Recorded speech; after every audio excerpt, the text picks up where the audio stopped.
நோக்கி பயப்படாதிருங்கள், இதோ எல்லா ஜனத்துக்கும் மிகுந்த சந்தோஷத்தை உண்டாக்கும் நற்செய்தியை உங்களுக்கு அறிவிக்கிறேன். இன்று கர்த்தராகிய கிறிஸ்து என்னும் ரட்சகர் உங்களுக்கு தாவீதின் ஊரிலே பிறந்திருக்கிறார் என்றார். நல்ல தகப்பனே, நன்றியோடு உம்மை துதிக்கிறோம், ஸ்தோத்திரிக்கிறோம். இந்த வீட்டுக்கு சமாதானம் உண்டாகட்டும் என்று சொல்லி இயேசுவின் நாமத்தினால வாழ்த்தி ஆசீர்வதிக்கிறோம்.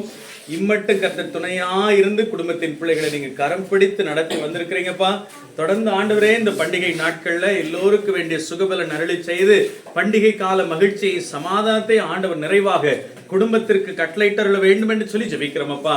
ஆண்டவரே, அப்படியே இம்மட்டும் நடத்தின எபனேசர் இனிமேலும் எதிர்வருகிற புதிய ஆண்டிலும் கூட இன்னும் புதிய கிருபைகளையும் புதிய ஆசீர்வாதங்களையும் பொழிந்தருளி இந்த குடும்பத்தின் பிள்ளைகள் எல்லோரையும் ஆசீர்வதித்து அதிசயமாய் நடத்தியருள வேண்டும் என்று எங்கள் கர்த்தராகிய இயேசு கிறிஸ்துவின் மூலமாய் வேண்டிக் கொள்கிறோம் பிதாவே.